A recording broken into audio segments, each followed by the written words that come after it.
வரப்போற எபிசோட்ல என்ன நடக்கும்னு பார்த்தீங்கன்னா, மனோகர் இந்த மாரி இன்சல்ட் பண்றத சோழன் பார்த்துட்டே நிக்கிறாரு. லாஸ்ட்ல எல்லாமே பில்லு போடும்போது பார்த்தீங்கன்னா, என் தம்பிகளுக்கான பில்ல நானே குடுத்துடுறேன் அப்படின்னு சொல்லிட்டு சோழன் பணத்த எடுத்து நீட்டுறாரு. மனோகர் என்ன மாப்பிள இப்படி பண்றீங்க? அவங்களும் நம்ம சொந்தம் தானே நானே குடுத்துக்கிறேன் மாப்பிள அப்படின்றாங்க. இல்ல இல்ல பரவால்ல. நான் உங்க மாப்பிள நீங்க குடுக்கறது நான் அட்ஜஸ்ட் பண்ணிக்கிறேன். ஆனா என் தம்பிங்களுக்கு நீங்க எடுத்து தர விட நான் எடுத்து தரேன் என் தம்பிங்களுன்னு சொல்லிட்டு சந்தோஷமா அந்த பில்லுக்கான காச வந்து குடுத்துடுறாரு. நிலாக்கு ஒரு மாரி ஆயிடுது. என்ன சோழன் ஆச்சு? அப்படின்னு சொல்லி கேட்குறாங்க. அதெல்லாம் ஒண்ணும் இல்ல. எங்க அப்பா ஏதாவது சொன்னாலும், எங்க அண்ணன் ஏதாவது சொன்னாலும், அதெல்லாம் இல்ல நிலா பார்த்துக்கலாம். உனக்கு புடவ பிடிச்சிருக்கா? அப்படின்னாங்க. எனக்கு பிடிச்சிருக்குங்கன்றாங்க.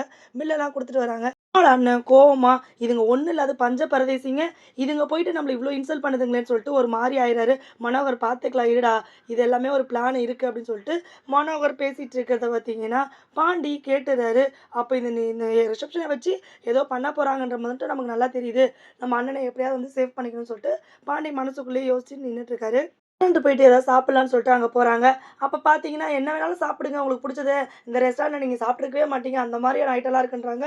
எவ்வளோ ஆனாலும் பரவால்ல" அப்படின்றாங்க. இல்ல சோழன் பார்த்தீங்கன்னா, திடீர்னு குறுக்கிட்டு, "எல்லாருக்கும் நான் இன்னைக்கு ட்ரீட் தரேன். கல்யாண ட்ரீட்ன்னு சொல்லிட்டு, உங்களுக்கு என்ன புடிச்சிருக்கோ எல்லாத்தையும் நீங்க சாப்பிடுங்க. நான் பே பண்றேன்னு" சொல்லிட்டு சோழன் சொல்லிடுறாரு. இது பார்த்தீங்கன்னா, நிலாவுக்கு ரொம்ப ஒரு மாரி கெத்தா நல்லாருக்கு. சூப்பர் சோழன் அப்படின்ற மாதிரி. அத வந்து எல்லாருமே அவங்களுக்கு பிடிச்சது எல்லாமே சாப்பிடுறாங்க. ஆனா மனோகரும் அவங்க அண்ணனும் பார்த்தீங்கன்னா, "எப்படியாவது இவனுக்கு பில்ல ஏத்தி விடணும். அப்பதான் இவன் தத்தளிக்கும்போது நம்ம அவனுக்கு காசு குடுக்குற மாரி குடுக்கலாம்" அப்படின்னு சொல்றாங்க.